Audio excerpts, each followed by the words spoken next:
الجديد الصينية الذهبية. هيا كاينه الصغيره المتوسطه وكاينه الكبيره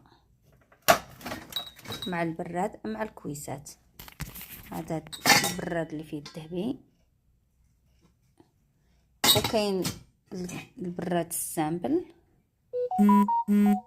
وكاين الصينيات. ها هما الكيسان 12 كاس، هما هاد الشكيلات اللي هنا. هذه هي لاباكيت ديالها 12 كاس ب 300 كرون. وكاين هاد الكويسات هادو عندي 12 منهم، اللي بغى يستا 150. كاين هذا الموديل وكاين هذا الموديل وكاين الموديل الاخر. هادو راهم صغارين، هادو راهم صغارين وهادو طوالين باش تشوف.